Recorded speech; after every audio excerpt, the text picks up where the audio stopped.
Because we don't understand how life formed, it is difficult to estimate this probability. The likelihood of a complex molecule like DNA being created by random collisions of atoms in a primordial ocean is fantastically small.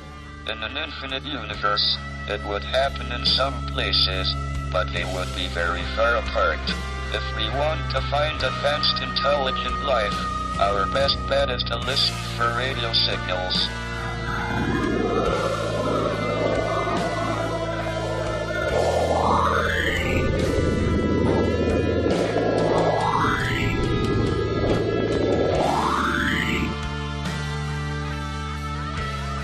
Look up to the stars and the forest that surround. Do you see them? Do you hear them? Are they there?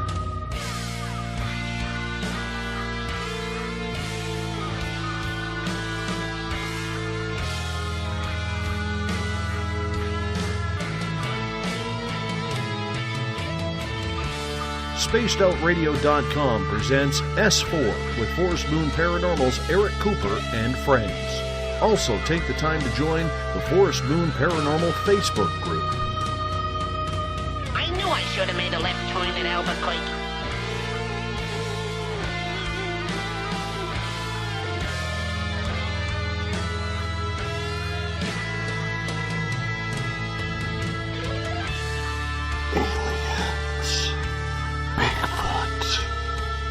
Conspiracy, Area 51, Dogman, Ghosts, Cover-Ups, UFOs.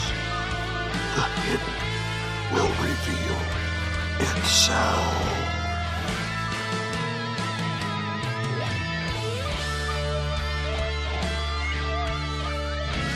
It's one small step for man, one giant leap for mankind.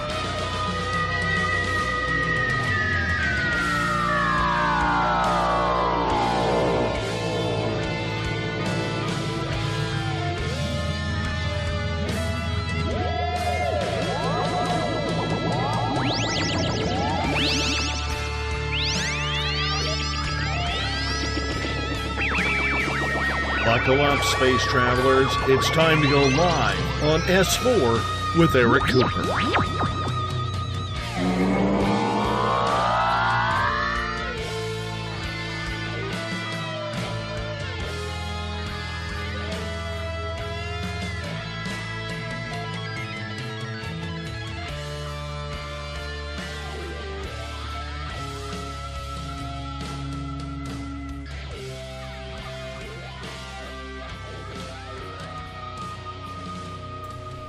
Good evening, ladies and gentlemen, and welcome to S4 with Eric Cooper, broadcasting live from the beautiful mountains of Concrete, Washington. Tonight we are talking about the spirits of Christmas and other holiday entities. On our panel tonight we have Eric Markham, our FMP scientist, R. Keith Andrews from the ET Connection, and our alien UFO specialist, Sarah Camp, our Forest Moon Paranormal medium, and myself, Corey Reese, and your host, Forest Moon Paranormal Zone, Mr. Eric Cooper. Hey, how we doing tonight, folks? It is a frozen. You know, it's kind of cool because, like, every show, the weather's different. I mean, we were flooding the one week. You know, it was raining like hell the next week. And now we're in, you know, a frozen tundra this week.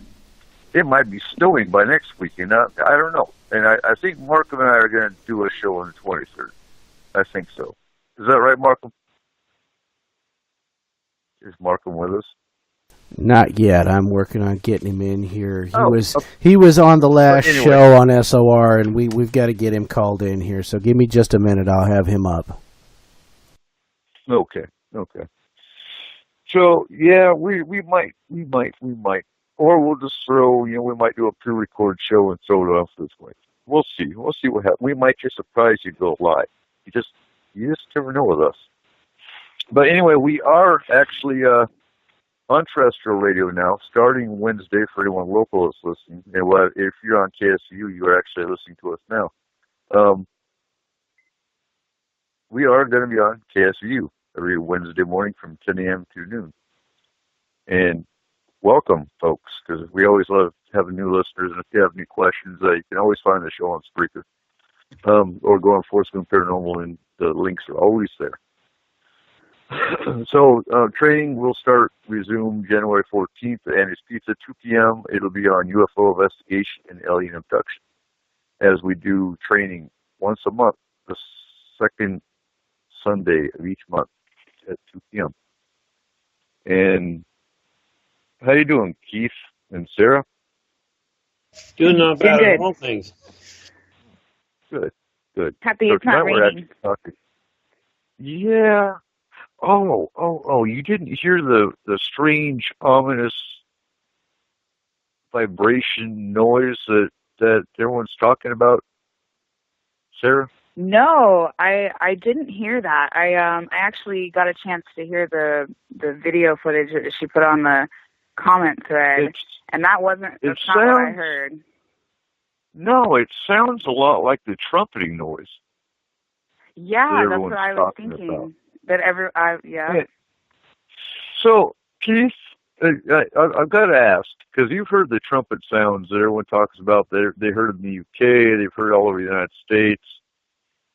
Yeah. What's your opinion of that? Well, the deep-seated rumble is built underground, but the trumpets, which they're actually two very different sounds.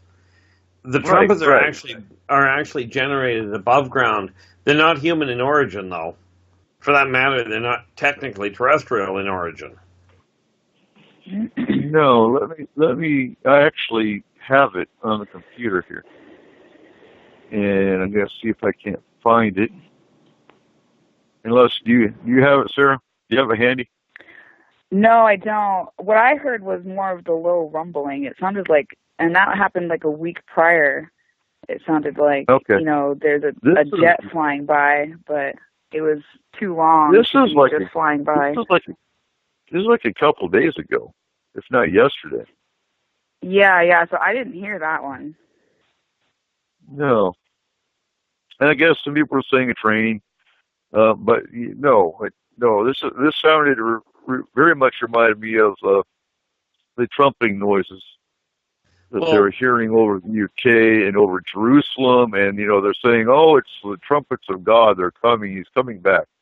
They're a little behind schedule on that one, but hold on. Here we go. Here's it plays.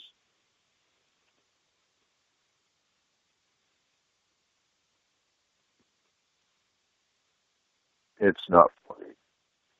Oh, good. So it's not just me being deaf. No.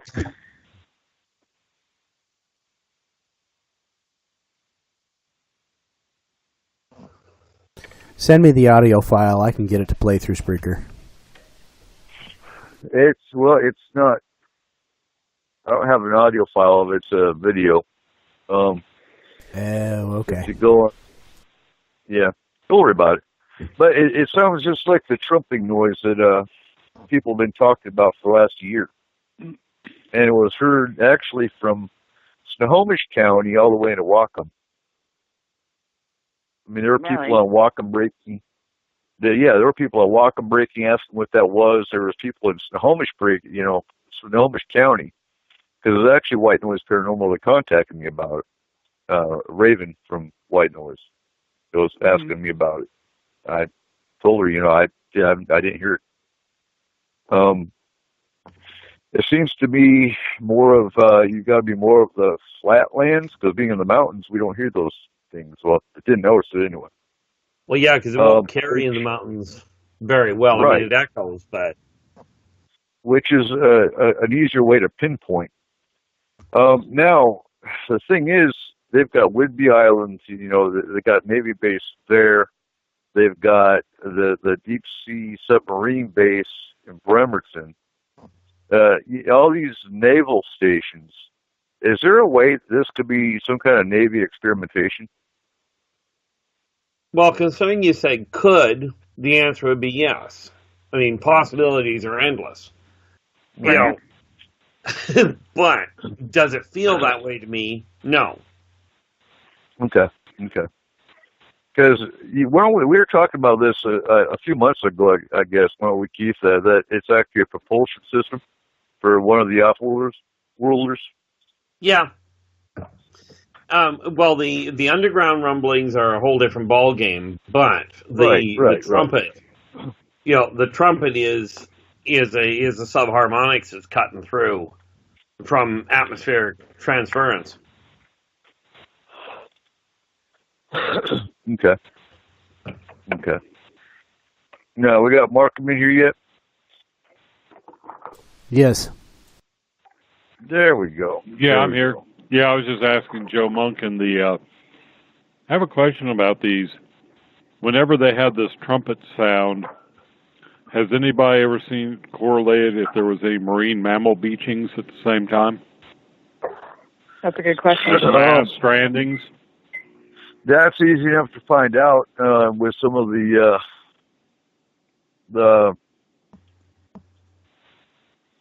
And I was asking Joe Monk, who's a geologist, if there was any kind of geological phenomenon that could be causing this. Because could we be hearing noise created by a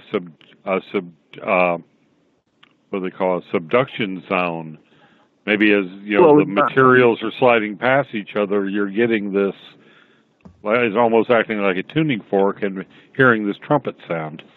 Well, the only thing I'd say against that is that this is something that's only been taking place for the last few years, and the subduction sound is something that's been going on for, well, frankly, eons. Right. And I believe they the just trumpet had an article that said the Earth makes a humming sound, and they don't know why. So, maybe it's possible that it is just a natural phenomenon. Because it doesn't know the words. Oh, it was bad. Right. Put on bump. But there is the Schumann resonance there's a possibility that could be considered the Earth's hum, so to speak. But I don't know how audible it is. I mean, it's not like it's some super loud, audible range, really. I mean, that's not to say that there isn't something that could amplify it to where it's actually audible. But everything. I gotta say, yeah. Go ahead. I was going to say, but everything that it seems like more recently. I mean, we hear about the 2017 to 2022 thing with particular races, alien races, and you've got new propulsion systems apparently from some of these races and stuff that are making some of these noises possibly. So, who knows exactly what it is, but the more UFOs and aliens that we've seen in the current recent times, the more I'm apt to say it's something of that nature, or possibly even some of the military experimental in that department type of nature, because we know the military is experimenting with trying to build craft that's similar to using reverse engineering. Right. And we've got 3 different naval bases just right here alone in Washington. One of them is a nuclear submarine base. So things could be endless as far as what it could be. And Joe, I've got to tell you, I know I don't know how close to the California fires you are, but we just sent 16 fire trucks from Skagit County and Snohomish County, which are heading your way. So hopefully that'll help a little bit with the fires. But yeah, so, and I know we're talking the spirits of Christmas tonight. And I think the spirits of Christmas are actually getting worse as far as the negativity of people. So I've got to bring this up because I'm irritated as all hell. And Mark and I have been talking about this, but there's actually a radical group that went to a local Santa Claus arrival and Christmas tree lighting ceremony, and we're actually trying to preach to the people and tell the kids that Santa Claus was fake. And oh my God, that their parents were lying to them. That takes conservatives to that just takes them way out in right field. I wonder if they actually bothered looking at the fact that the man that was responsible for the whole concept of Santa Claus was a real person. Right. Right. And it disgusts me. It seriously disgusts me. I have to say that, myself, I'm really not a Christmas guy. But, you don't take your right-wing BS, and I shouldn't even say that. That's not even really it. It is your staunch Christian belief, I suppose it would be. And you don't go down and screw up a bunch of kids' Christmas for it. You've got a bunch of little kids out there that are expecting Santa Claus to come. It's a joyous time for them, and for those who get a chance to enjoy that. You don't go down shoving your personal beliefs down that little kid's throat. I'm sorry. As far as it's funny, the show I was on earlier today, I was literally talking about this and about the fact that people are going way overboard. I do celebrate Christmas. The only beef I've got about it is they start Christmas in July. And, right. Like, I don't tolerate that part in my house, in my own home. Literally, the Christmas decorations were up at the friggin' Walmart 2 days before Halloween. Oh, you got a late start. The Halloween stuff was on clearance, and the almost let an F-bomb slip there. The Christmas stuff was out.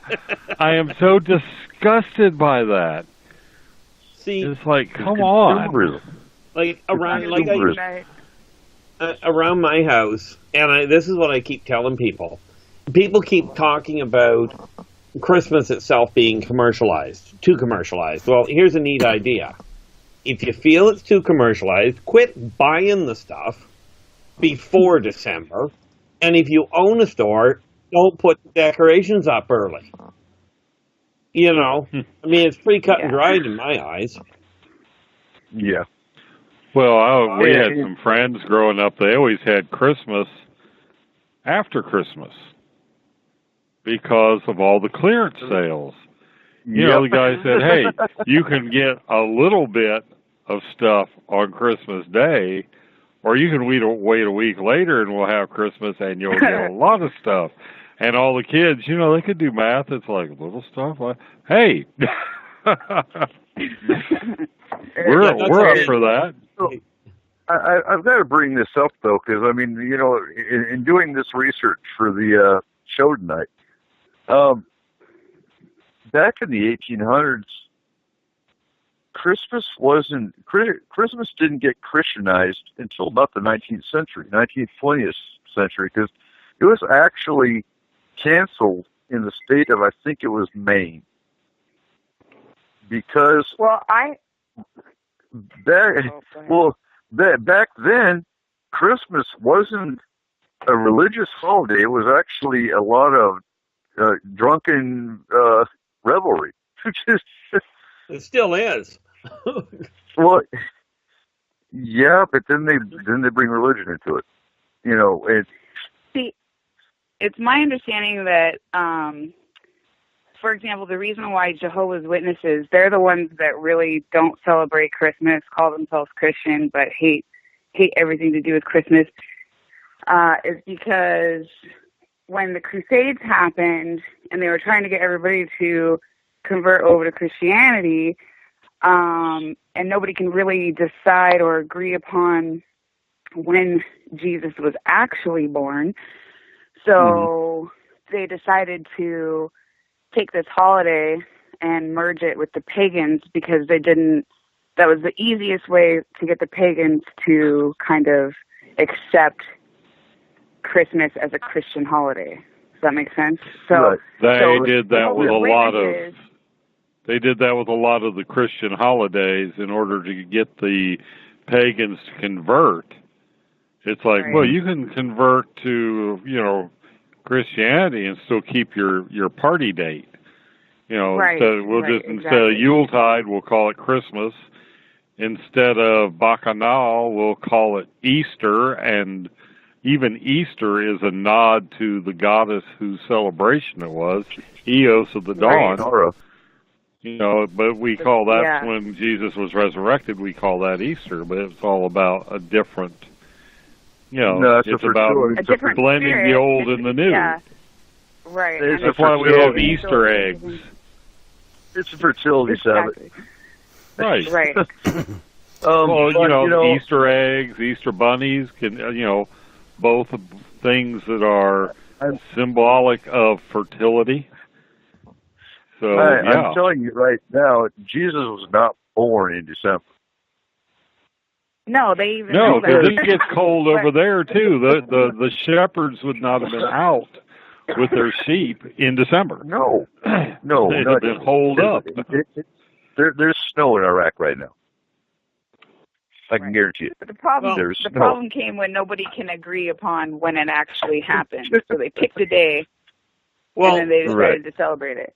The sad reality is, if you take a look at the number of times that the calendar has been changed, like the whole overall calendar has been shifted, it's no wonder no wonder nobody can figure it out.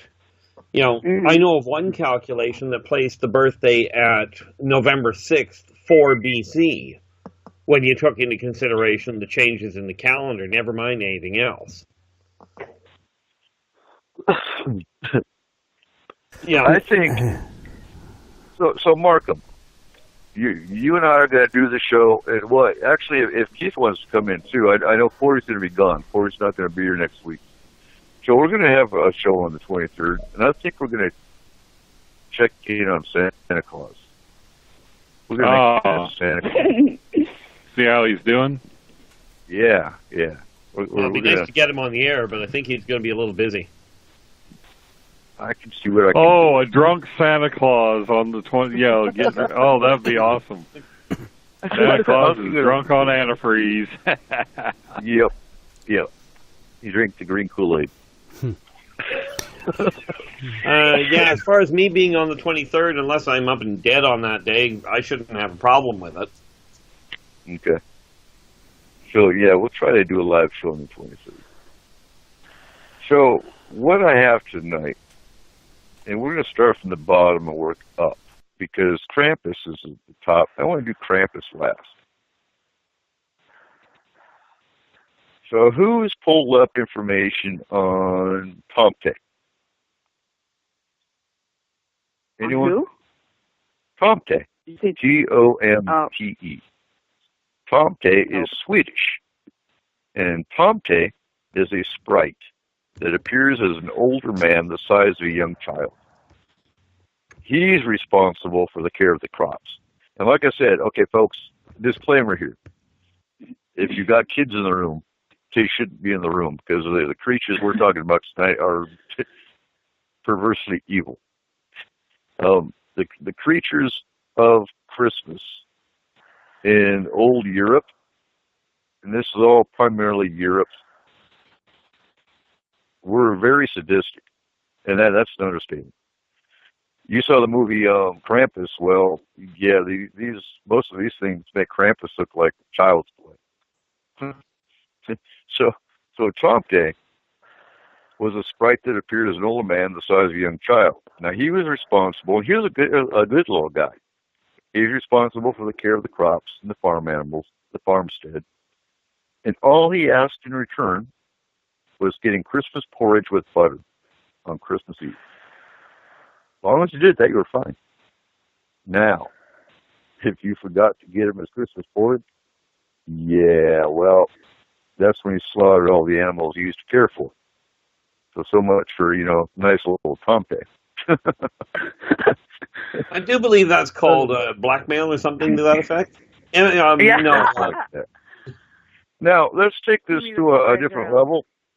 Let's take this to a different level. And we've talked about this before, Markham.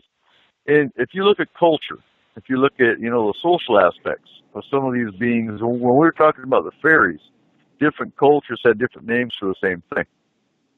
Right. Now, if you look at, so the Tomte were Swedish. It sounds very similar to me of the brownie in Irish culture, Irish and Scottish, where the brownie is the one, you still hear about them today. The brownie is the one, and some people actually see them, but they take care of the home and hearth. And as long as you leave out their milk and their milk and honey, they'll take care of the home and the hearth, and they'll watch the kids. They'll keep the house clean.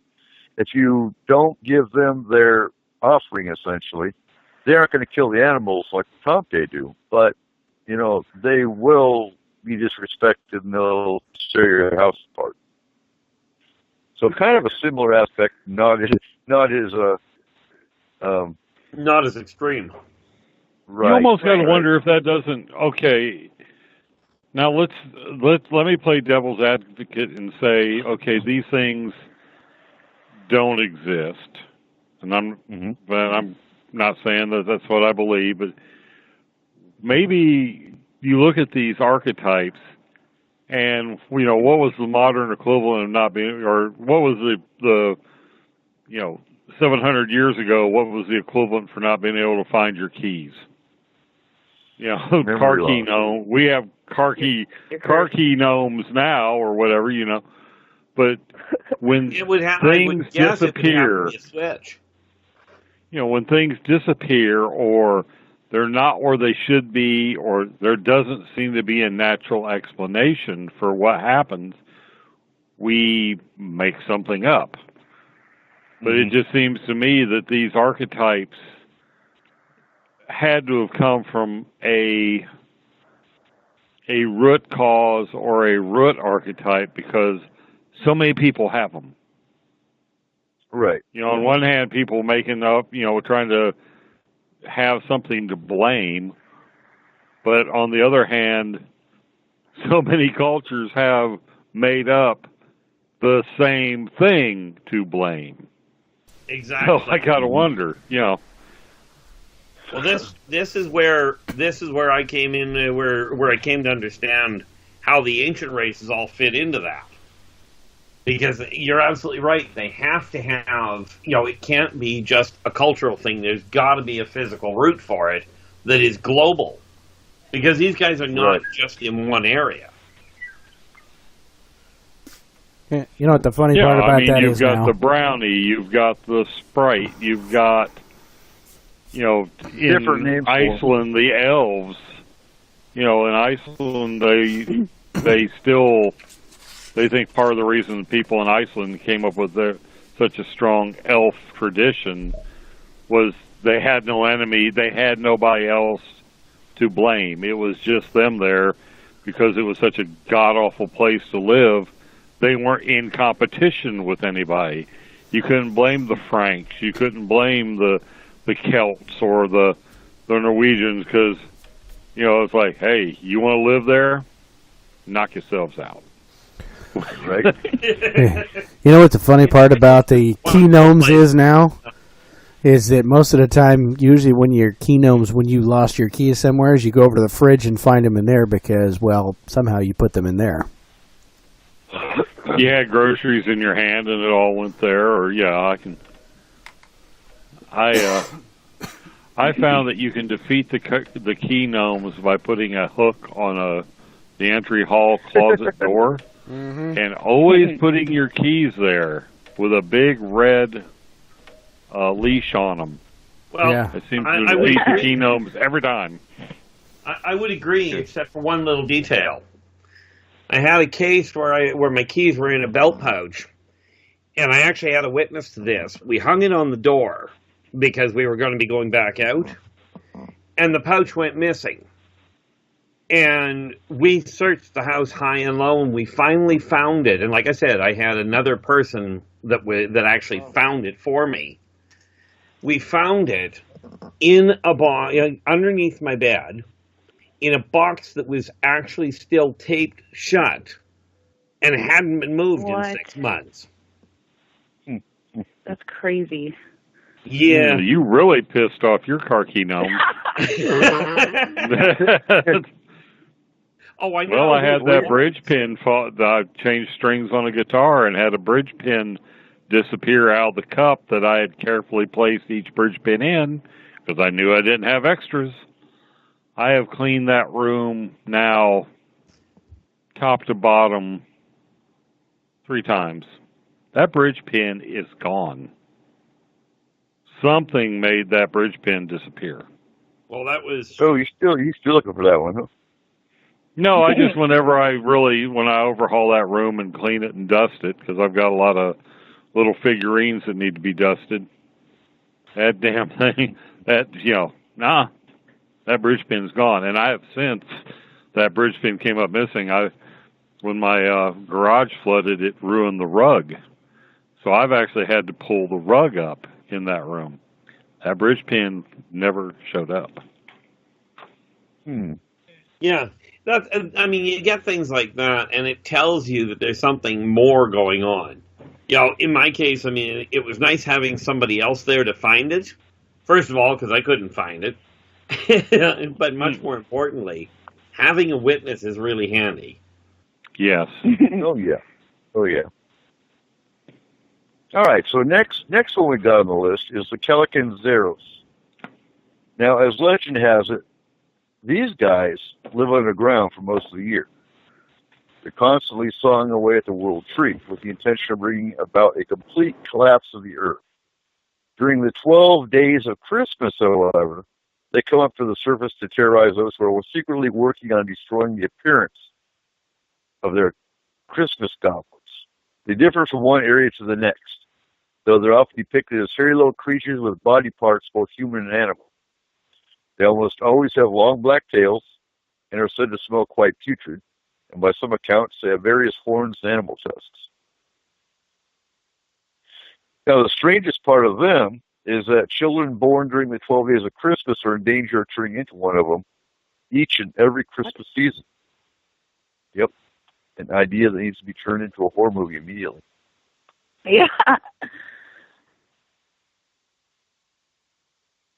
So has anyone heard of anything similar to these guys?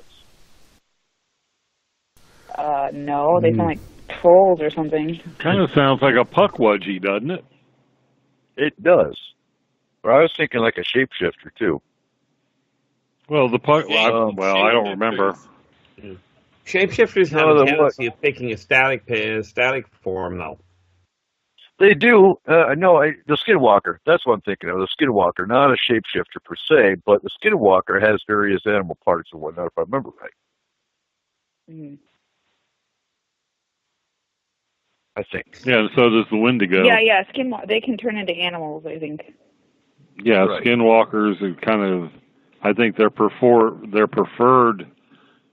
Let's see, the Shunkawarrican, the shapeshifter, and the there's a bunch, and even the Wendigo.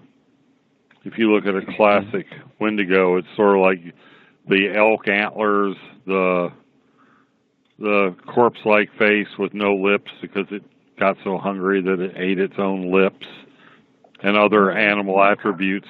The backwards jointed legs like you'd find on a moose or an elk.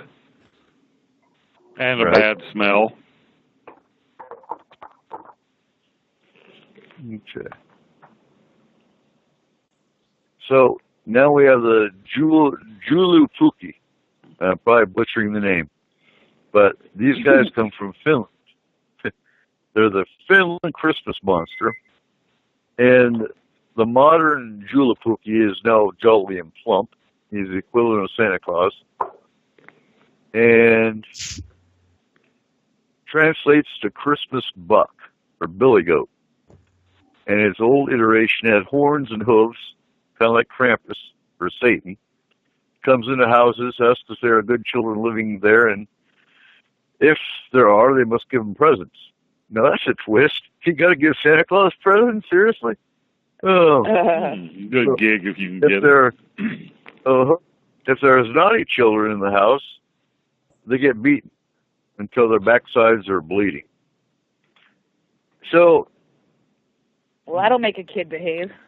Oh yeah, it tended to work for me. Sweet. But that's a twist. So instead of getting presents, you got to give this goat thing presents. Huh? It's amazing. Why are so many of them goat things? Have you ever wondered, like, why are they goat things? Because originally, because Satan became a goat or the scapegoat, and you have that goat-like. These things were around. This is pre-Satan.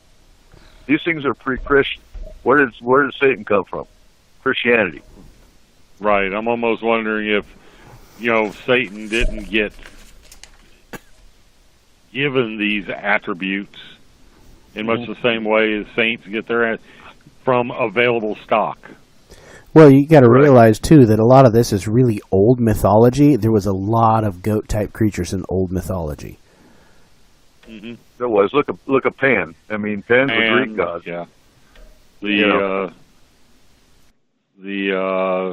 Not the sylphs, but satyrs. Fawns. Yeah, fawns. Yeah, the fawns and the satyrs. Yeah. So yeah. So now, the next guy I do like, because I've actually seen this one. He's in Germany. It's called. Oh my God! So we're getting too politically correct when we have to have people that protest and complain over an ancient individual. So we have Black Peter. Okay. Black Peter has been around since the 11th century, 12th century, or older. Black Peter, every December 5th in Germany, is when Santa Claus, or St. Nicholas, gets in a horse-drawn buggy and goes through every village. I mean, obviously every village has their own, but kids don't know that. They think, oh yeah, here comes St. Nicholas with Black Peter.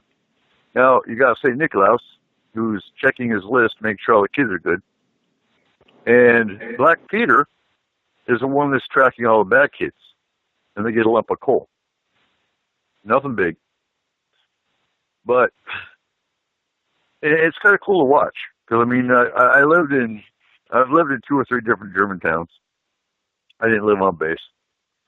And Black Peter is cool. He's got a beard. He's wearing all black. And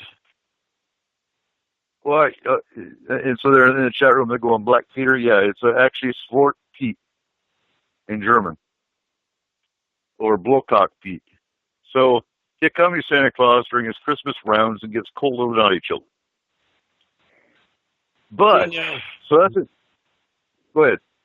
Well, I just keep running this through my head. Everybody says they get coal. I keep thinking if you pressurize coal strong, hard enough, you end up with diamonds. So getting coal may not be a bad thing. I would a think way to keep you warm. And the thing is, they call him Black Peter because this guy, went down the chimney with Santa Claus, so he had a sooty face. So thus, Black Peter. But in 2015, there was the United Nations Committee on the Elimination of Racial Discrimination, and they call on the Netherlands to promote the elimination of those features of the character of Black Peter. It's like, are you serious? Mm-hmm. So that's going overboard. When do we take this crap, too far? So the legend in Belgium and the Netherlands takes the darker term for Black Peter. If they don't listen to Pete's warning, the story goes that both Sinterklaas, the Dutch version of Santa, and Zwart Piet live in Spain and cross the ocean to deliver gifts to the Dutch children. The nice ones get presents. The really naughty ones get dragged back to Spain by Fort Pete and are forced to work in his coal mines for eternity. Nice. Whoa. Right? It Boy, is a thought Dutch the beating was tradition. enough. Yeah. Free child labor. Hey, Yeah. so it's Oh a my Dutch God. tradition to dress as Fort Pete, complete with blackface at Christmas time, a practice that has come under growing criticism for being racially offensive. So seriously, when do we take? Oh God! So the legend's been cleaned up a bit this year, which will be 2016, by calling the helper, quote unquote, Chimney Pete. Really? Mm-hmm. We're going to call him Pete. Chimney Pete. That doesn't sound as intimidating. Oh my God! Oh no! Yeah. Here comes Chimney Pete to give you some coal. Oh good. Yeah, whatever. Yeah, so much. I'd rather see Krampus any day than Chimney Pete. Huh. Yeah, I Careful what you run wish into a for. problem with that whole politically correct thing. Right. If it's got the word black in it, then oh my God, it must be offensive. Come on now, people. Yeah. So next we've got Nisi. N-I-S.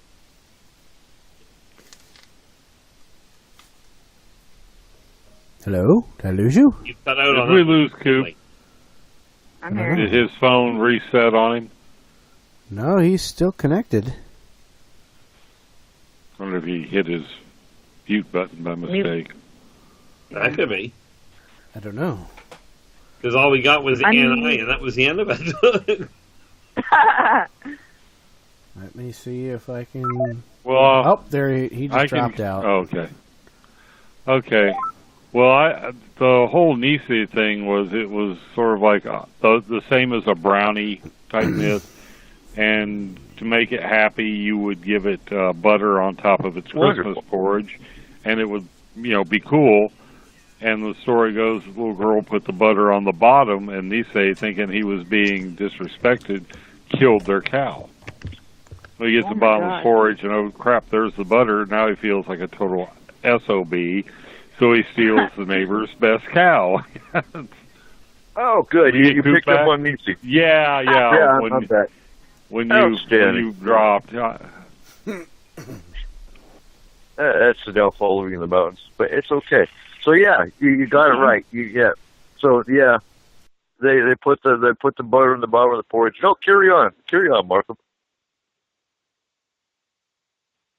Oh, that was just the part. It's like when after he killed their cow and he came back to eat his porridge, he found out that the butter was in the bottom of the bowl, and at this point, he's kind of showed himself to be a butthole. So to make things up, he steals the neighbor's best cow and gives it to the people whose cow he just killed. So it's kind of a balance thing. And that's interesting because Nisi comes from Norway, whereas Tomte comes from Sweden, which is pretty much the same story.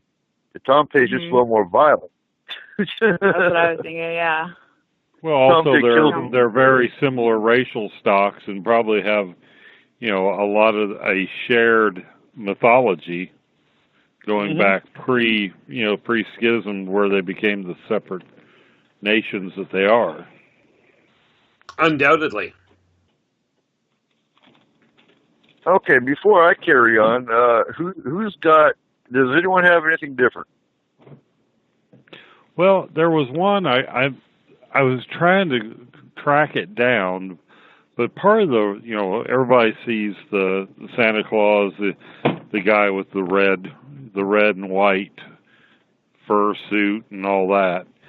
But it seems that, and I haven't been able to track it down as well as I would like, but there was a pre-Christian Yule god that you sacrificed hogs or a pig to on the winter solstice, and that the whole Father Christmas with the red suit actually evolved from the blood that was all over this pagan god's I can't remember if it was, and this is where I couldn't track down. I wasn't sure if you sacrificed the hog to it or you strung the hog up and it came to, kill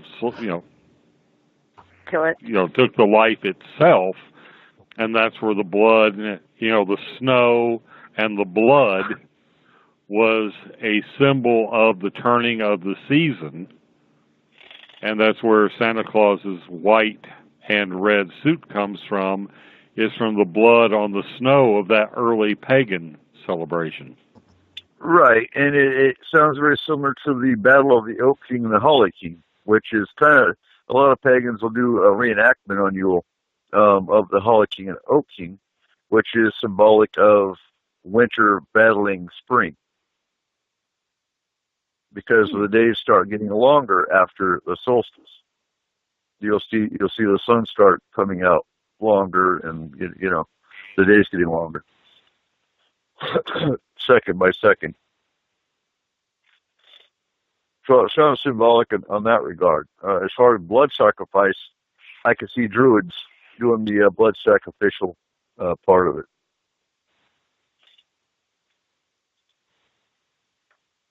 Well, yeah, but then Druids worked with a lot of blood magic. Right. Yeah, and you look at what are the Christmas colors? White, red and snow, red, blood, green, holly.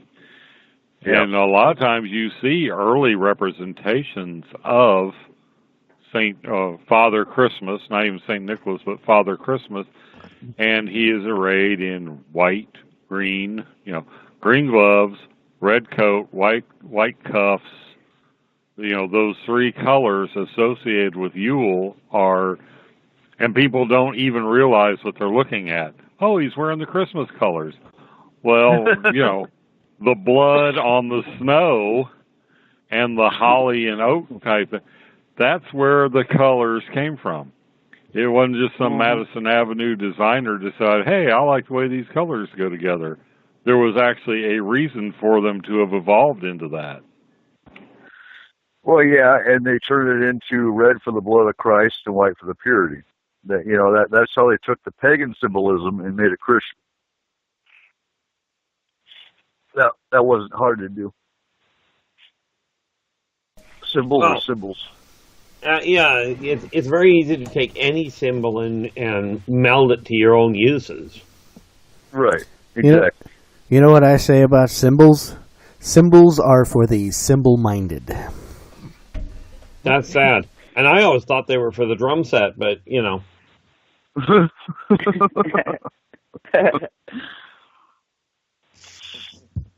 They are. Well, now we get into the really gruesome stuff. You thought those ones were bad. Grilla. So Grilla is a hag. And she had, I'm trying to get this straight, but she had what was called the Yule Lads. Which the Yule Lads are kind of like the 7 gnomes, but there's 13 of them. And they answer to Grilla. She's their mother. And she's Icelandic. She's an Icelandic ogress who kidnaps, cooks, and eats children who don't obey their parents. Creepy.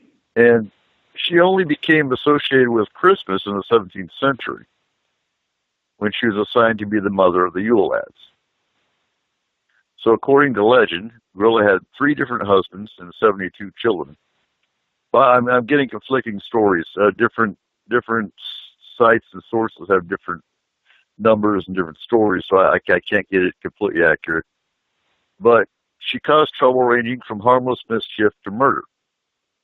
And as if the household wasn't crowded enough, you'll hear about the Yule Cat in a little bit, but the Yule Cat was her cat. Now, what I think is interesting about the Yule Cat will only kill and eat children if they don't have new Christmas clothes on. If they have new Christmas clothes on, the cat doesn't touch them. If they got the dirty old same clothes, then she will kill and eat them. Nice. And do your laundry. Right? Talk about enforcing fashion. Right. Well, now there's a story behind that, because if you look at culture, they would make, the business owners would make their employees, especially back then making clothes, they'd make them work harder because they wanted to get enough money to buy, new clothes for their kids for Christmas morning. So they didn't get so marketing was working. The marketing teams were working back then. Yeah. And this is back in the 17th century. So traditionally, Icelandic children place a shoe in their bedroom window each of the 13 nights before Christmas and check the next morning to see what each of the Yule lads consecutively has left in the shoe. If he or she was nice. Essentially the stocking on the fireplace tradition. Right. Right. Yeah. So if they were nice the previous day, the child received a gift. If they're naughty, take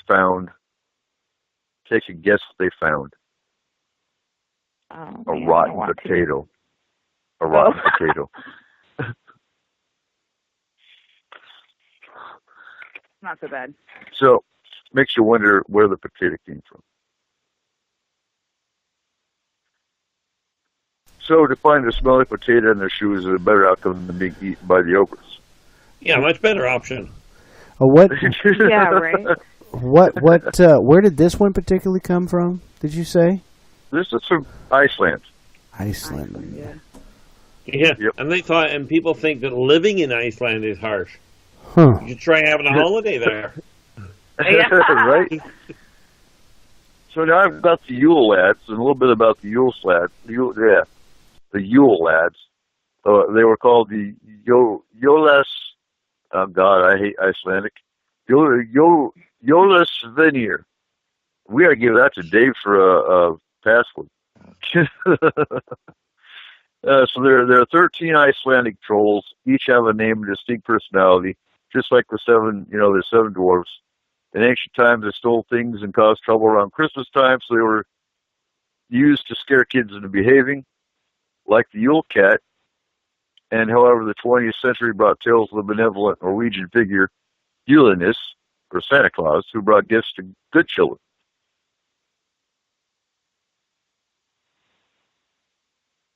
And let's see here. I'm going back up here. So if you got Santa Claus who's bringing gifts, and if they're bad, they had to throw in the Yule lads to make them behave even more. So it looks to me like most of these are a simple way of making the kids behave, because Santa Claus wasn't cut. Yeah, right. That's where you have to start looking at a number of things. But the idea of manipulating kids through fear.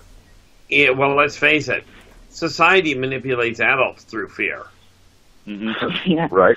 Age-old tactics. Yeah, it really is. Well, when you're brought up that way, you really don't, you see that the tried and true works. Why try something else? It's like, hey, that worked on me. Yeah, as an adult, they're saying, worked on me as a kid. Let's see if we can get these sheep to do the same thing now. Right. But how fast do you think CPS has to be called on you if your kid went to school and said, my parents are telling me Krampus is going to kill me? Well, Krampus didn't necessarily kill. I always read it that he would stick you in a sack and beat your ass till... Oh, gracefully, he assaulted you. Then let you out of the bag, but you weren't killed, but you were, you wished you had behaved. I had saw some of them where Krampus had apparently eaten children too. So I don't know. There's multiple stories. But there's different variations of Krampus. Yeah, it does seem like that. Us humans have been trying to manipulate each other with fear since the start, only since Homo erectus. Yeah, well, and thus has gotten to the point to where you have your now it keeps evolving. Now you've got your fear mongering. So, it's continued fear to manipulate others seems to be a continued process here, and it, even into something like Christmas, which you look at some of these things like what Cooper's come up with here, and you go, what, really? But yeah, Well, I mean, you can take a look at the Christmas side of it and do that, or you can look at the original fairy tales and the original nursery rhymes, and I'll tell you, the people that wrote them, I'm sure were a bit off kilter. Well, they were a hard people living in a hard climate, and face it, we don't have that big a winter to most of us, and I'm not trying to make a social statement here, but by and large, Christmas or the Christmas season and winter in particular holds no true horrors for us. No, agreed. But you think about an agrarian or a hunter-gatherer or just barely into the agrarian, you don't have enough food to stuff, or going to die. Yeah, winter is unforgiving.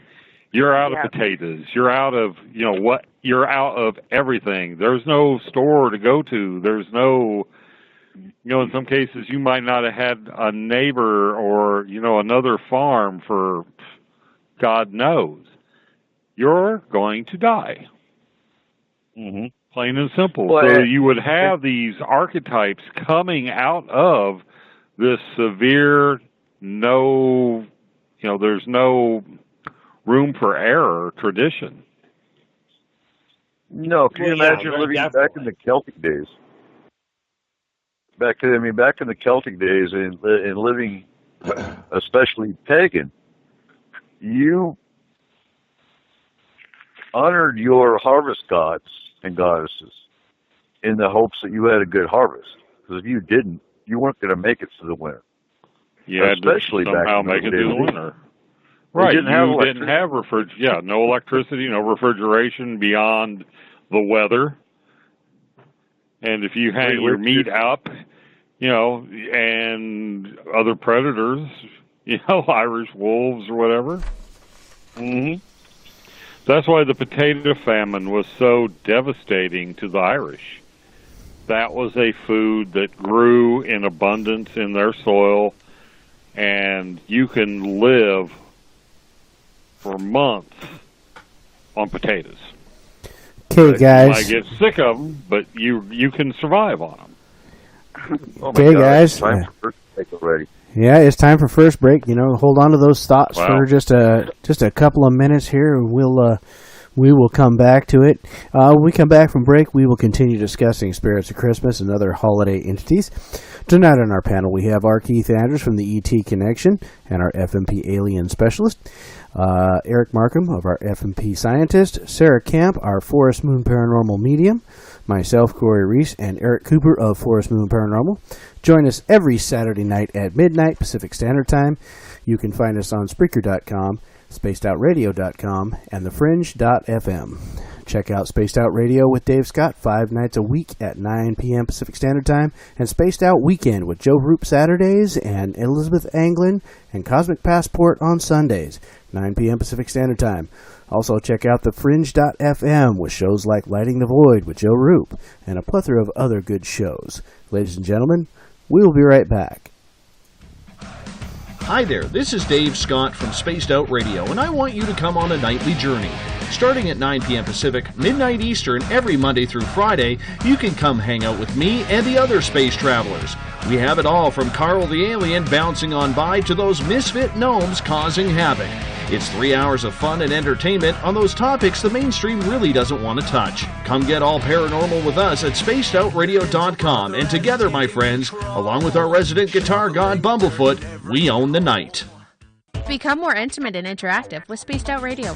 Join our Space Travelers Club with your new membership. For $5 a month, we'll provide you with special access to the website, monthly prize draws from books to psychic readings, along with monthly newsletter, private interviews, and more. Sign up today to be part of Spaced Out Radio's experience. Looking for a place to advertise at a very reasonable cost? look no further than Spaced Out Radio. SpacedOutRadio.com has an advertising tab that you can click to check out our daily, weekly, and monthly packages to play on the radio, or our website including social media. From commercial spots to banners, we have it all. Check out our competitive pricing today. This is Eric Markham, news editor for the Spaced Out Radio's The Encounter Online. We have put together a great team of writers and journalists from all over the world to bring you top-quality paranormal stories, from alien encounters to the latest conspiracies. You won't find any of that fake news here. True stories and top-notch reporting as we look to bring these experiences to the mainstream. The Encounter Online, only at spacedoutradio.com. Do you want to know the truth? Do UFOs exist? Are aliens real? Are the governments hiding the biggest secret in history?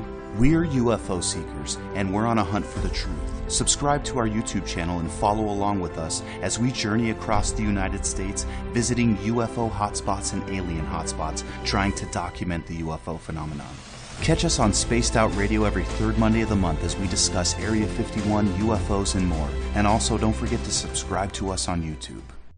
Have you had an experience you can't explain? Would you like someone you can trust to look into it? We have just the place.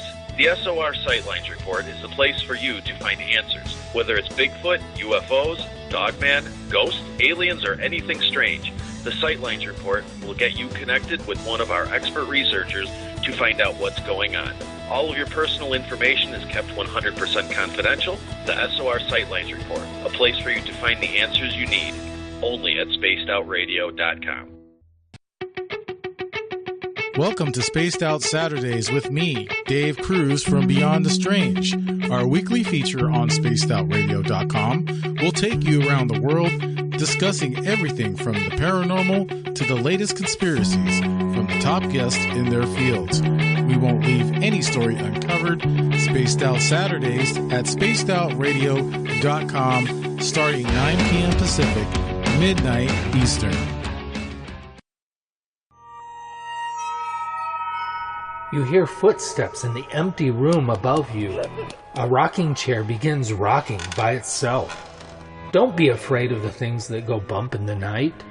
Reach for Spirit Storybox, the iPhone app the Huffington Post UK called the only ghost hunting app you will ever need.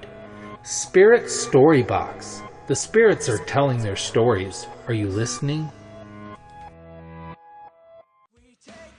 It's Cosmic Sundays with me, Elizabeth Anglin, in Cosmic Passport. Let me take you down a 3-hour spiritual journey where we will get into everything from ET contact to Psychic Sundays. It's a journey of listening and learning together with some of the best professionals in their fields.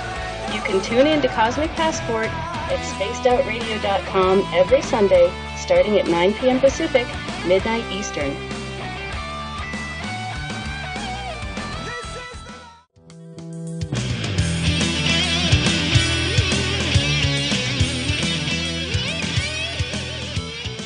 The views and opinions expressed on tonight's show by tonight's hosts and guests are not necessarily those of Spaced Out Radio, Spaced Out Saturdays, Spaced Out Sundays, or SpacedOutRadio.com. Listener discretion is advised. And now back for hour number 2, we have Corey Ruiz, Eric Cooper from Forest Moon Paranormal, and S4. You can find Forest Moon Paranormal on Facebook. And for more information on S4, visit spacedoutradio.com. And now, here's Eric Cooper and Corey Ruiz.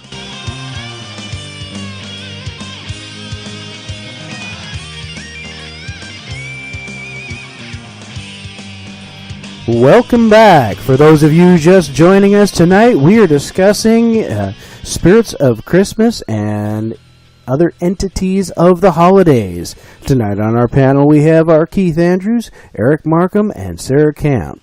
Welcome back, everyone. Well, thanks for having us. So why not, Sarah? I said we need to hit dial-up fast, and then you said you freaked out. Yeah, I heard about the story about the hikers that went up there and had horrible deaths, and they can't explain it, and I would never set foot on that place. Are you kidding me? Oh, I'm not talking literally going there. Hell, that's in Russia. I'm talking the research side of it. We'll do a show on Diet Love Pass.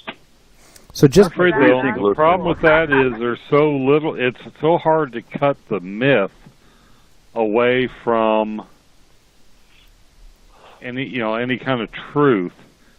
And what makes me think that it was a government operation that went awry and thought they'd just get away with, disposing of the witnesses and no one would ever find them, is they must not have known who the campers were to start with, because a couple of them were prominent members of the Young Communists.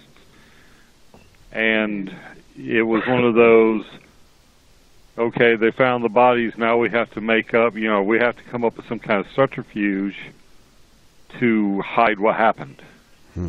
I think those poor kids got out there and witnessed a military operation or a KGB operation that they weren't supposed to see, because one of them had wounds consistent with being hit in the head with an AK-47 butt plate.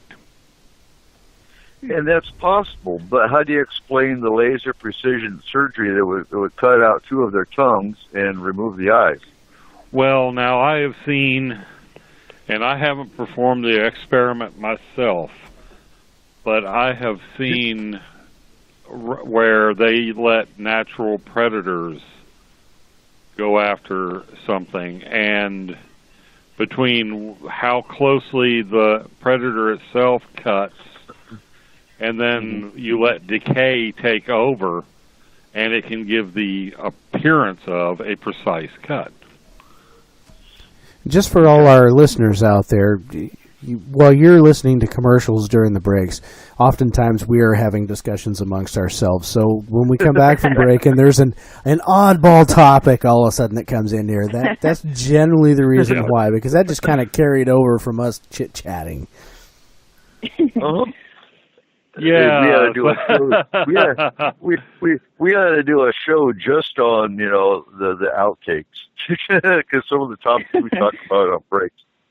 Oh, well, that's how Everett used to say about Space Out Radio. Sometimes, right, me and the guest would do. We'd get talking. Sometimes my co-host, we'd get talking about stuff after, during the break, without the audience, that we should have done that. Yeah. On the other hand, there's some topics that are probably best left off the air. Yeah. There is. And some of the shows that we've done have literally come from conversations either during the breaks or after the show. They have. I mean, there's some topics that have come up, and have been the topics of future shows. Oh, yeah. Now, Trip brings up the point, Markham, that not much decays when it's frozen. And these guys were up on top of a mountain. They're on a winter pass. But there was also periods of, sunlight, and something in direct sunlight will warm up. Even if the surrounding temps are, freezing, a direct sunlight can, especially if it's not white. Right. White will reflect the heat away, but something that could absorb the heat. I'm just saying that there was a lot to that whole Dilatov Pass that stunk. The initial medical examiner resigned because he did not agree with what they were telling him to do. Okay. So, Isn't that more of a red flag, though? Well, it's almost like he was told to cover up a government faux pas. It's been taken that, they told him to make it supernatural, but it seems to me more, considering the Soviet era, nothing got out of there that they didn't want to get out, spun a specific way. They had a death grip on the news or the stories that came out of that country. And you've got this sort of supernatural explanation of what happened to those kids on Dilatol Pass, which would seem to mean some kind of official, guidance. Don't say, oh, they saw a weapons test, or don't make it the government troops or the KGB on operations killed these people. Let's, first off, they tried to blame that tribe that lives up there. They're sort of kind of like Russian Eskimos, and they're they may not like you, but they'll leave you alone type. They're not going to go out and pick a fight. And they wouldn't want the government. Yeah, they didn't want to get the government in their business, so it behooves them to leave those kids alone. But now this happened in the 70s, right? And that was way before Russia was admitting to any kind of extraterrestrial activity or this kind of disclosure that they supposedly gave to their people. So of course they would not come out and say what they thought it might really be, which if, they thought it was extraterrestrial, they wouldn't have said it. They would have come up with any other excuse but that. Mm-hmm. Yeah, but they were also putting out a lot of, we have psychic troops. They were putting out a lot of what you would almost call News of the World or National Enquirer type stories, just to see if we would bite. But no, they were also actually doing a lot of MK Ultra work back then too, which has been documented. But yeah, that's a whole other show to be covering. Yeah, we're going to end up doing a show about this on its own right. We're actually doing MK Ultra in January. Oh, that's always enjoyable. Not. Our next creature is Perry Fouettard, and obviously this guy is French. The French legend of Perry Fouettard, whose name, and I'm pretty sure I'm butchering his name, but translates to Father Whipper. And he begins with an evil butcher who craved children to eat. And he or his wife lured 3 boys into his butcher shop, where he killed, chopped, and salted them. St. Nicholas came to the rescue, resurrected the boys, and took custody of the butcher. The captive butcher became Perry Fouettard, St. Nicholas's servant, whose job it is to dispense punishment to bad children on St. Nicholas Day. So in French-speaking countries, St. Nicholas is known as Père Noël, or Father Christmas. His sinister opposite number is Perry Fouettard, Father Whipper, or Father Spanker, a shaggy wild man who beats naughty children on St. Nicholas Day. He's usually depicted wearing a long black beard. Ooh, Joe would love the beard. And hooded robe, carrying a whip or a handful of birch rods.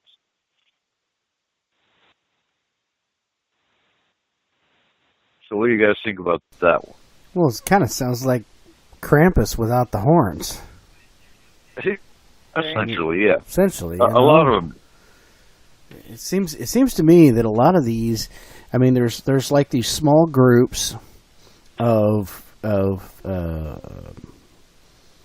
people that have certain stories for each one of these things, and within that group there's smaller sects of it that have a little different stories for each one of them.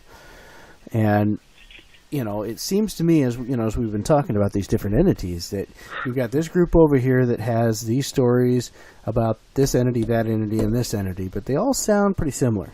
And we come over here in this one section over here, we got a different group of people, and within that group of people there's smaller groups of people, and each one of them has a story about these different entities, but they all sound a little similar. So that's kind of what it seems like to me. That's kind of the pattern I'm picking up on here. Right. And then you have another thing is. Go ahead. Okay, I was going to say I looked up Krampus just quickly on Wikipedia, and I had noticed that it had said at the bottom something about that Krampus hung out with Saint Nick, and there was like a few other people that you had mentioned. I think like Black Pete that actually like kind of they all ran together. And I thought that was interesting. So, you know, when you're talking about St. Nick and it's like there's so many different stories, and sometimes they're not necessarily good. It seems to be like, you know, like Corey was just saying, they're all kind of similar but different, and they all kind of run together, you know. It's interesting. Anyway, and Krampus didn't actually hit America until I believe it was the 90s. But Krampus I actually never heard about it originated. until the movie. No, neither did I. That's why I was like, really? Germany? I spent 8 years in Germany, never even heard of Krampus. And you know, Krampus originated in Austria, but even the Germans, you know, that I hung out with didn't mention Krampus. It wasn't a big deal until really, you know, again, the movies brought him to light, essentially. I thought the movie was great. I liked the movie Krampus. It's funny. It's funny horror. And I'll leave it at that for those that haven't seen it yet. You know, but now again, going back to France, we have Hans Trapp. Now, Hans Trapp is another anti-Santa who hands out punishment to bad children in the Alsace and Lorraine regions of France, which goes with what you were saying in that, yeah, all these little sects of people have their own little version. Because now you're talking Alsace and Lorraine, you know, different regions of France have Hans Trapp. Now, legend says that Trapp was a real man. He was a rich, greedy, evil man who worshipped Satan, was excommunicated from the Catholic Church, and he was exiled into the forest, where he preyed on children, disguised as a scarecrow, with straw jutting out from his clothing. He was about to eat one boy he captured when he was struck by lightning and killed, a punishment of his own from God. And still, he visits young children before Christmas dressed as a scarecrow to scare them into good behavior. So here, you know, you have your own little section of France that has this completely own story.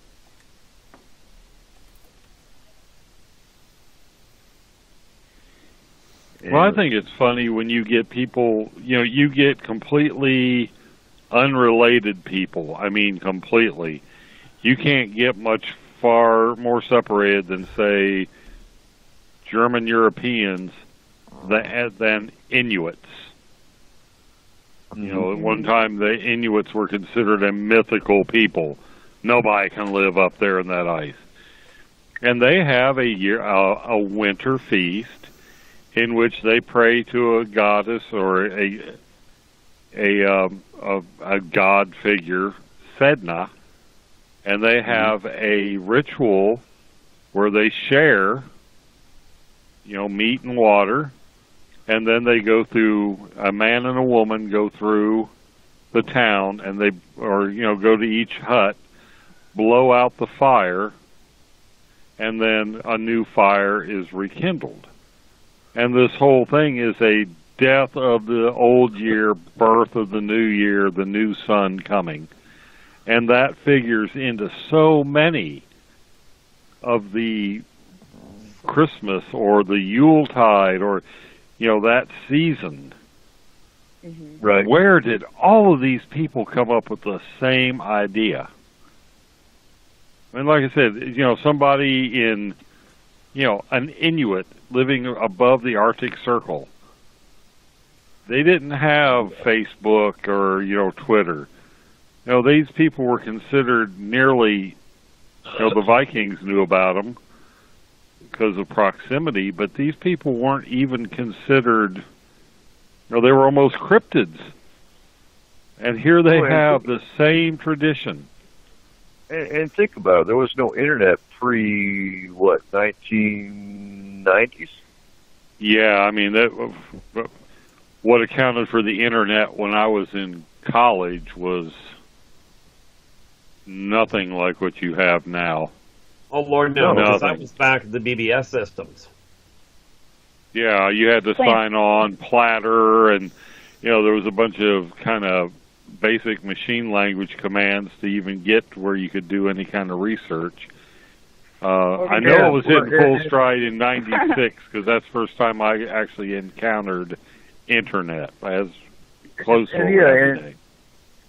And so the point, though, is a lot of these stories are like the 1800s, even the 1900s, and they didn't talk back then. Maybe a word of mouth, but again, yeah, they all came from somewhere, and they're all different continents. That whole thing about the winter, the winter people, or that whole, death of the old sun, birth of the new. Earliest recorded, written account of that is probably from 1883, when the Arctic, when Arctic exploration really was starting to get, everybody was going to be the one to go to the North Pole. I'm reading the comments in the chat. When I was a kid, I never heard of any Krampus or anything like that. When I was a kid, you talked about presents and coal, and it was all one guy that did it. It was all Santa Claus. When I was a little kid, Santa Claus, he had a list, and he knew if you were naughty, if you were nice. If you were nice, you got a present. If you were naughty, you got a lump of coal, and he did all of it. Mm-hmm. Yeah, he didn't have an anti-Santa. No. You're either good and you got presents, or you're bad and you got coal. Well, a lot of that comes from we brought some of that with us when the Puritans, the Puritans didn't come straight to America. They went to the Netherlands, and they saw their children picking up too much of becoming too Germanic. They left there to come to America. And a lot of the traditions, even some of the words, the direct words, came from the Puritans, brought them from the Netherlands to the United States. And we're going to talk about the Puritans here in a second. But first, we're going to talk about Belsnickel. Belsnickel's interesting. You ever heard of Belsnickel? Nope. So Snickle Fritz, but not Belsnickel. Belsnickel is a male guy. He's a male character from southwestern Germany. And he actually tries, he's actually, the story of Belsnickel's come to America and survives in Pennsylvania Dutch. So he comes to children before Christmas wearing tattered old clothing and raggedy fur. He carries a switch to frighten children and candy to reward them for good behavior. Now, in modern visits, the switch is only used for noise. And because it's politically incorrect to hit a kid with, or even to spank a child now. So, yeah, you can only make noise with the switch now. And to warn children they still have time to be good before Christmas.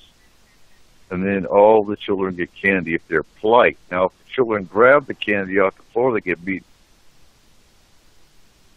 They have to be polite. So tell me that doesn't sound political. So now I'm gonna read you about the 1600s, early Bostonians. It was Boston, not Massachusetts. Massachusetts. So back when Christmas was more about drinking, America had monsters too. In the 1600s, early Bostonians celebrated Christmas disguised as animals, as members of the opposite sex, or with face paint in order to get drunk and disorderly without being recognized. So caroling at the time meant dancing. Wassailing meant going door to door demanding food, alcohol, and money. The annual debauchery got so bad that from 1659 to 1681, Massachusetts Puritans banned Christmas. Wow. So later, around Christmas time in the 19th century, Appalachia and Pennsylvania Dutch country wealthy families would be mobbed by requests for drinks and their children frightened into niceness as a service by masked marauders and cross-dressers called Belsnickels. Interesting facts about our history, huh? Yeah, intriguing to say the least. Yeah. It sounds like those of us who really liked Halloween found a way to get it twice a year. Yeah. Yeah, no kidding, right? And then in 1823, of course, came a visit from St. Nicholas, from Clement Moore, and they introduced Americans into Santa Claus. So Santa Claus actually didn't come from Coca-Cola, like I think Tripp was talking about in the chat room. Oh, Lord, no. That was Joe. Joe said they bastardized it, and he's kind of right. Yeah, well, they did. They did kind of. But I still like the good old, St. Nicholas Coca-Cola bottles. That's one thing I like about Christmas, is Christmas Coca-Cola. So that was Belston. And then we have Pershta. Now, Pershta, yeah, she's from Austria, but she's actually got stories in Germany and Austria. And she's a witch. So Frau Pershta was a witch who handed out both rewards and punishments during the 12 days of Christmas. From December 25th through Epiphany on January 6th, she is best known for her gruesome punishment.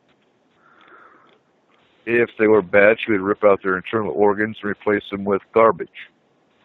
Oh, my God. Uh-huh. The ugly image of Pershta may show up Christmas processions in Austria, someone like Krampus. Now, Pershta comes... Huh? Sounds pretty cool. Is she married?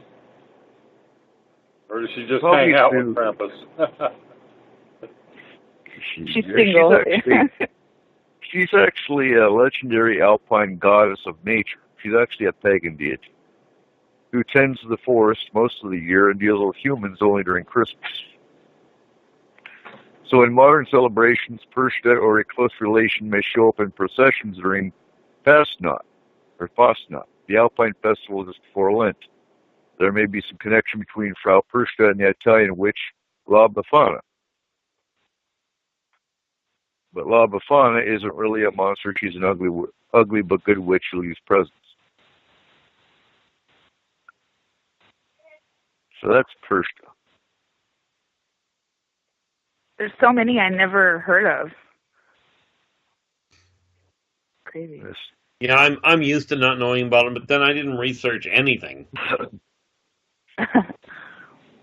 Well, she almost sounds like a Baba Yaga, the Russian, the Russian nature witch that lives in the middle of the woods, stays away from humans, and has a hut that runs around on chicken legs. Whoa. Okay, and that's all I've got other than Krampus. Who wants to take over Krampus? You've been waiting all night. Let's do your... Come on, I know you got something about Krampus. I think the Krampus... All of these archetypes seem to have been gathered a little bit here, a little bit here. When you think about it, there's very few countries in which the native population is, strictly speaking, all native. And it seems like these traditions arise because, like in America, you've got the Irish immigrants, all the different European, Eastern immigrants. You have this huge, used to be this huge melting pot of traditions. And you can almost see where Santa Claus became this homogenized idea. And I think with Krampus, you get sort of the same. That was just some inobscure celebration character in the Austrian Alps, and now he's been popularized. And as people will tell the story of Krampus, say a different ethnic group, oh, yeah, we call that one, take your pick. And each telling, it gets melded together with what these people already, what each culture already had assigned that, that punishment spirit. And so when the final telling gets out and it gets popularized, you have the Krampus that comes, throws bratty kids in a bag, beats them within an inch of their life with reeds, and stuffs their mouths with mud, and tells them, "You be good, or I'll be back next year." I'll tell you what. Here's what we're going to do for next week's show. We're going to talk Yule and winter solstice. We're going to talk about the pagan symbolism of winter solstice. I was going to ask you about the Christmas tree, because I had seen something about it that was saying, that the old tradition used to be that you would put up the Christmas tree, and it kind of had a representation, like you did it for your ancestors that passed. And I don't know, I was kind of thinking what Markham said about, winter being a deadly time of year. I wonder if it's not just because a lot of people died, around wintertime. And so, if you weren't good, so to speak, and you didn't do all your chores and, get all your supplies and food for the year, then, death would be your alternative. So behaving as much as doing your work and stuff like that kind of go hand in hand.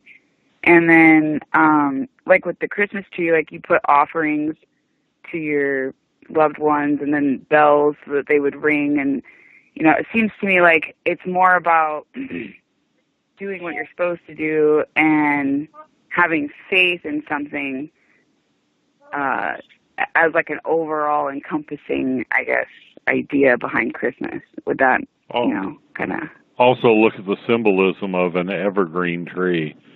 Everything else you can see for hundreds of miles in any direction is brown, shriveled, and dead.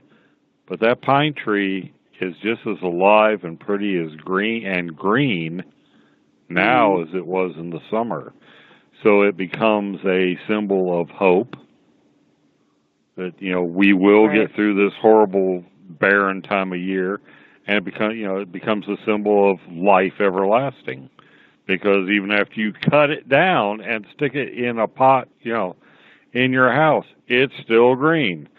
So it's, And we were talking sacrifice earlier. And with the Druids, if you were a sacrifice for the Druids, you were actually raised and chosen to be the sacrifice. You saw it as an honor. It wasn't like they went out and got some random person to sacrifice. Very much to the case. It was somebody that was raised to be that person, and it was an honor. And they still find bodies in the bottom of bogs, because a lot of them were bog sacrifices. Yeah. Oh yeah, they found some. One of the first they found, Tolland Man, was so well preserved that they quit cutting peat. They were cutting peat when they found him, and called the cops, because even the rope around this man's neck was preserved. Yep. He was so well preserved, they assumed that it was a recent murder, and the guy was 1600. The body was 1600 years old, like pre-Bronze Age or early Iron Age, maybe. I mean, wow.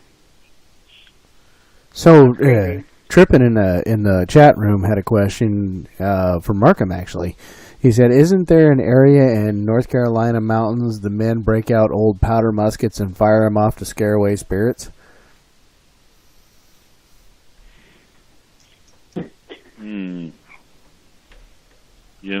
I think he's right. That sounds familiar, but I do not know. I don't know where that is. It's not in the Brown Lights area, is it? If it's anywhere, it's probably somewhere. It's probably somewhere along that Appalachian Ridge, that Blue Ridge Mountain area. Because if you're going to have a old holdover type tradition, those people are going to be the most likely to hang on to it. Because everybody else in the state's been pretty well city slickerized, except up in the Appalachians, Blue Ridges. Yeah, it sounds like you've got another research project on your hands. Yeah, we need to do a show on a thing called Judicula Rock. It has a language written on it that predates. The native Cherokee don't even know what it says. It was engraved and in a language unknown to anybody when they came to the land. Oh, wow. Yeah. Is it, what's it look? Is it runic? Is it hieroglyph, or what's it look like? Kind of a combination. What I've seen, it looks like a little bit of everything, but it predates. There are no native tribes left in the United States that have any idea what that thing says. Now, the Cherokee created a myth about it, about a warrior god, Judicula, and that was his. It's a real long, drawn-out thing, but basically that's Judicula Rock is his version of a rainbow, because he whooped some butt, and that was his way of saying, I won't do that again. But, that rock and its engravings existed prehistoric, pre any kind of oral tradition that has carried over in the United States. That'd be interesting to take a look at.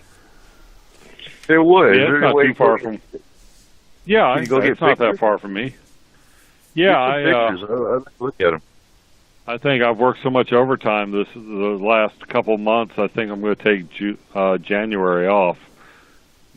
I'm going to try. I've got several little film projects I want to do, and that Judicula Rock is over by where one of my stepkids went to college, so I know the area.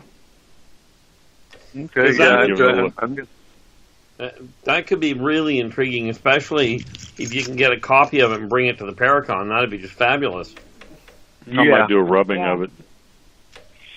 And see about doing a rubbing, and see about getting some pictures so I can do some close-ups, so I can see about getting someone to analyze it.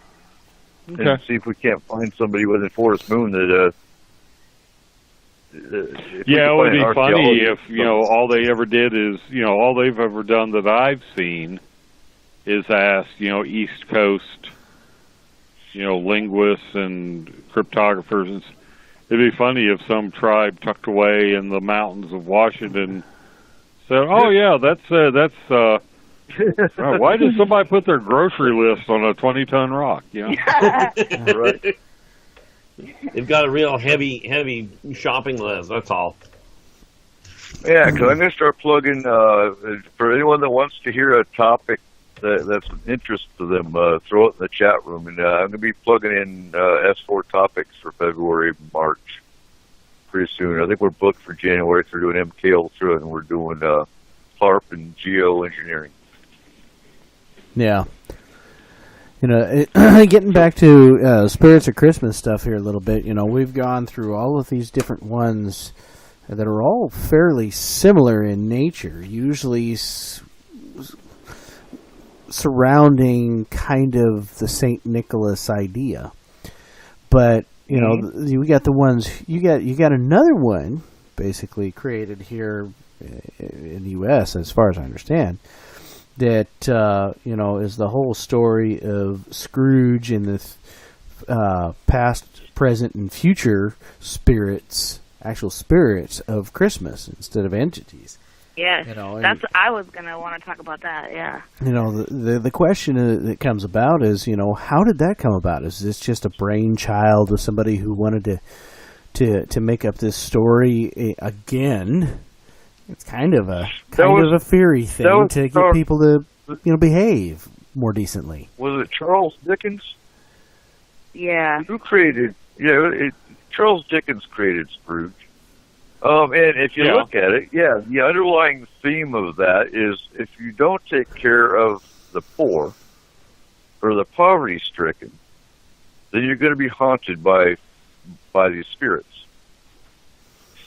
Well, I watched it the other night, and I found it to be very interesting that when Jacob Marley, who is Scrooge's partner in life, and he died or whatever, you can tell, Scrooge doesn't believe that he's witnessing this. Like, it takes, not only Jacob Marley, but 3 other spirits to kind of really shake him into believing that there's more than just this material life, because that's all he ever thought about. And what else I noticed was that Jacob Marley was, I believe the symbolism there is about him being earthbound, because he had, all these chains that were on him, and that he made it. And that kind of reminds me of, how people hold on to guilt in life and then they can't cross over. So really what Jacob was trying to do was get him to wake up and say, hey, you need to believe in something bigger than yourself. And it wasn't, it wasn't about Christianity. It wasn't about Santa Claus. It was kind of, I think, about just believing in something bigger, and that being a good person is the important part. Right. For anybody who really wants to see that, a friggin' phenomenal version of that story, you find the George C. Scott. Yes. Because a lot of them, the next day, Scrooge is kind of, he's had his Damascus Road conversion, but he's almost a buffoon. The George C. Scott version, you could tell, he was a new man, and he was rejoicing in the rebirth of his soul, but he was not a fool or a buffoon. And he still had that hard edge inside him, and you could see it in his eyes. And I also find it interesting that it was the spirit that actually foretold his doom was the one that got his attention. It's like, you have to be shaken to the point of death before you... Yeah. It's like, the moral of the story is, change or die. And that's about what it takes sometimes. And I tell you, like, I've seen virtually every version of it, but even with the George C. Scott one, they have colorized it. You've got to find the black and white version. There is so much more depth to it in black and white than there ever was in color. Well, now, the George C. Scott version was in color to start with. The Alistair Sims version they colorized totally botched it. Totally destroyed, that. Yeah, that should have never been colorized. No. Could have sworn I saw the dark, you have to have the shadows and the contrast. Black and white filmmaking is an art. Oh, yeah. Color cinematography is too, but I mean, I think the highest form of art filmmaking has got to be black and white. If you can pull that crap off and do it in such a way that a lot of times the very best, you don't realize that, it'll dawn on you. It's like, holy crap, this is black and white. Yeah, that whole issue, color in my eyes was not an improvement for videography. No, I haven't seen the black and white version, but they really didn't bring Santa Claus into that tale until the Disney version, or the cartoons came in, was it?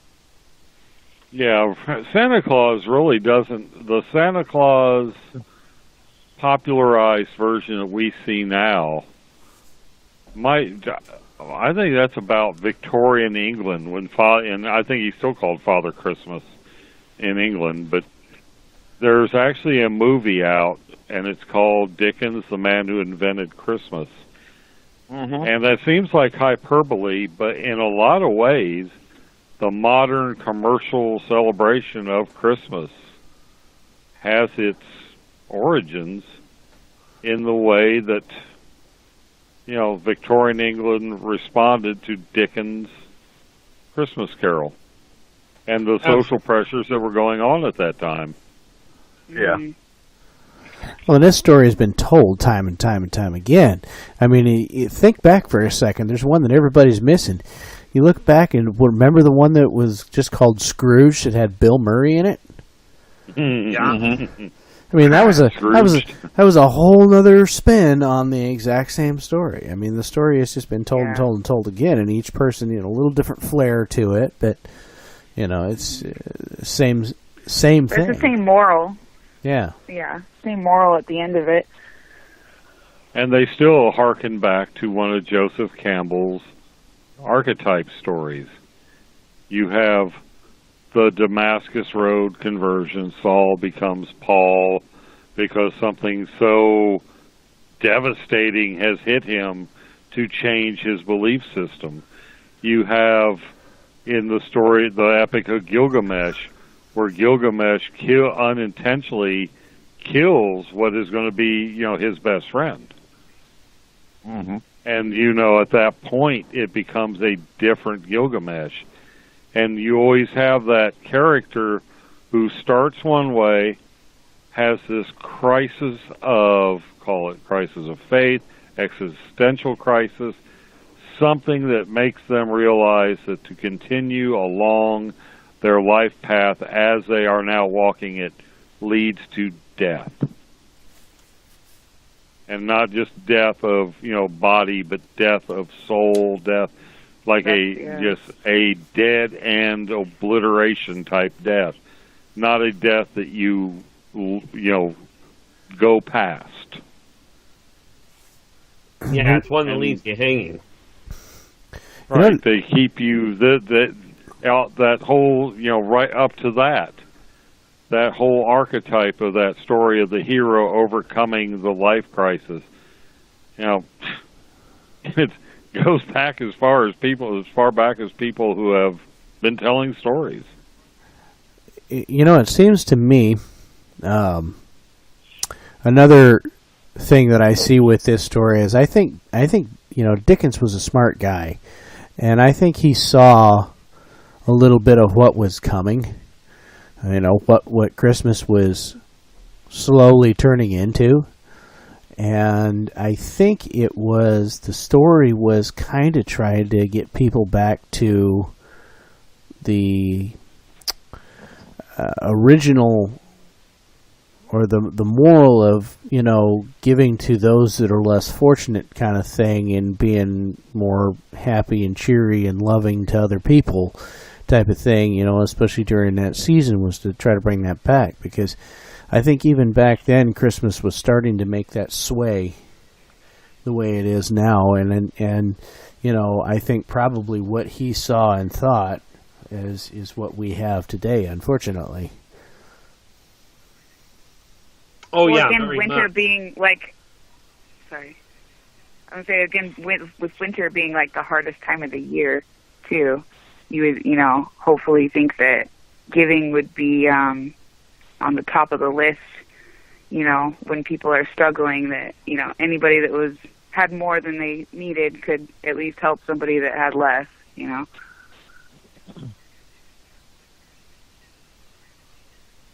it didn't even involve too many grand gestures. I mean, there's that point where Scrooge finds the two guys that have been trying to get him to give money to charity, and his famous lines, well, are there no workhouses? Have the orphanages been shut? My money goes to support are there no prisons? Are there no workhouses? Are there, has something happened to these institutions? He finds those guys the next day and privately, and, whispers in their ears how much he's going to give. And you can tell by the reaction, it's like, holy crap. Yeah. But, that sense of redemption through giving to others, which I think has been corrupted in that redemption by buying others a bunch of crap they don't need, built by Chinese slave labor, and, just, it's been corrupted so badly. Yeah, it's my biggest pet peeve with the whole thing. It's the reason why I'm completely turned off with the whole Christmas thing anymore, is because, the people took it the wrong way, and it is, they've been convinced so easily now that it's the consumerism, spending your whole paycheck and plus to buy everybody else stuff that they're probably not even going to use, or they may use once and it gets thrown in a drawer. You know, this has become the problem. You know, instead of, you know, going out and, let's see, feeding the homeless or helping a person out who's in need, or, you know, something that it should be type of thing. See, and this is one of the reasons why I haven't given up on Christmas, is because I look at what everybody's doing, and I go, that's not the way I see Christmas. So I don't do it the same way as everybody seems to think it should be done. You know, the essence of Christmas and the spirit of Christmas, in all of its incarnations, is still the same as it ever was. The fact that Western society, and presumably much of Eastern societies as well, you know, has commercialized it beyond recognition, doesn't mean it's changed what Christmas really is. If people choose to celebrate Christmas as it was intended in the first place. Mm-hmm. The unfortunate part is there's not too much of that. Well, I wanted to say I think the Nutcracker is a really good example of how I guess Christmas might have been celebrated. Now, bear with me here. I know it sounds weird, but when I was watching it, I was noticing, you know, if you go by just the story, you know, they have the gathering of the people, and then there's a dinner, and then, you know, Uncle Drosselmeyer comes over, and he's got, like, a mystery about him, and he's, you know, like a wizard, and he enchants gifts, and, you know, to the point where it actually will scare the children because they become lifelike, and you know, there's like this magic about Christmas, and yet there's also like kind of a fear with it too, where, you know, when she wakes up, it was like a bad dream kind of thing, and I don't know, I just feel like there's kind of like there's still like this magical element to it that's, you know, supposed to be there that we can embrace, as well as this time of year that we all get together and you know, make merry, I guess. You know, and it goes back to the dark side of the Christmas season. It is literally the dark season. It's winter, right? And it's you either, you know, what you saved up through the harvest season will either make or break you. Back in the old days, back in the 18th century, 17th, 16th, 15th, and, you know, beyond. Yeah, when we were just going from being hunter-gatherers to being, you know, hunter-gatherers and farmers, adding a little bit to it.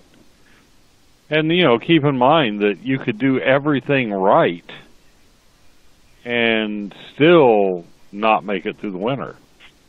You could conscientiously store away your grain and keep stuff, and then you end up with something called ergot, a mold that gets into your grain, and whole tribes die because of ergot poisoning, which is kind of like overdosing on LSD. It's, you know, well, at least bad, you know, it's bad news.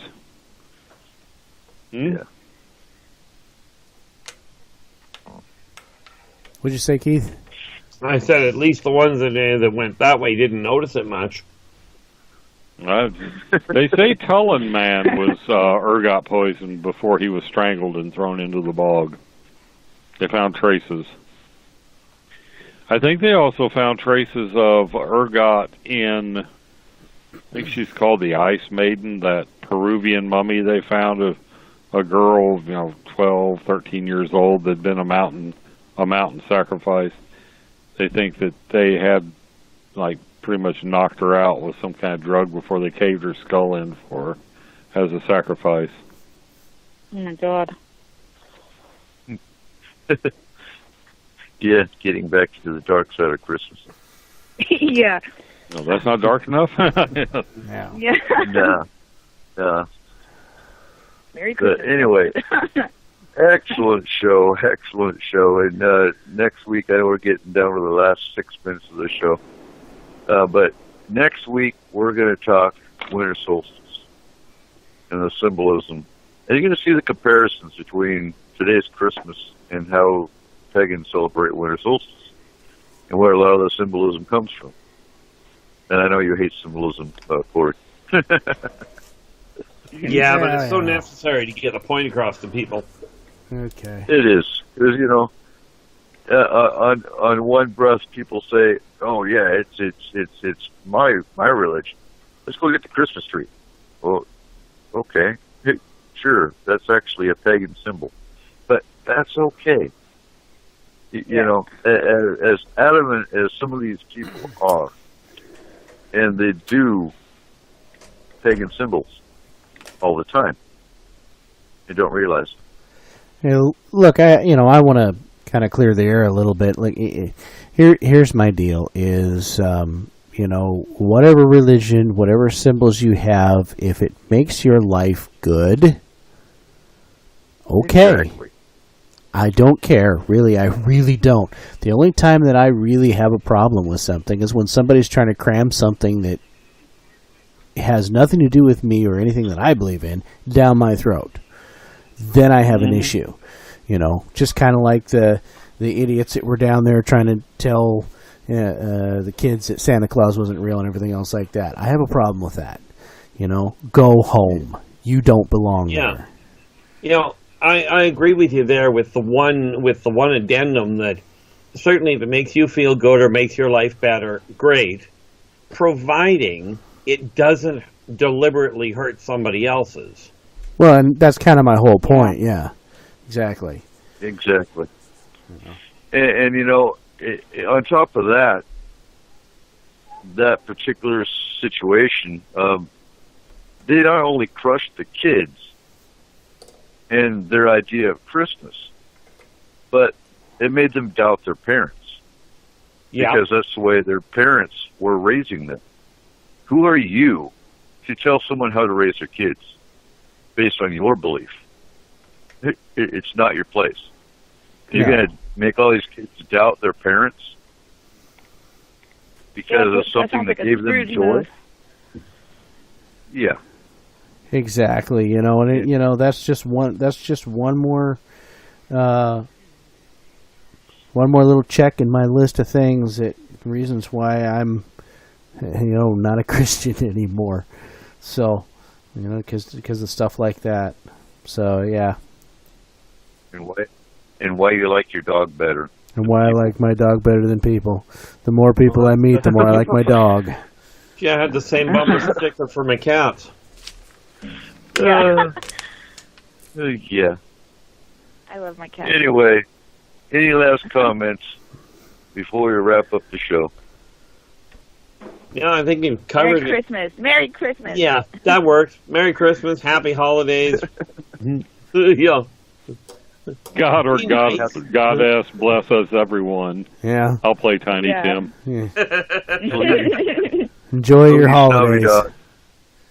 And happy Hanukkah. Yeah. And, do all your chores. Definitely leave out your porridge with butter on the top.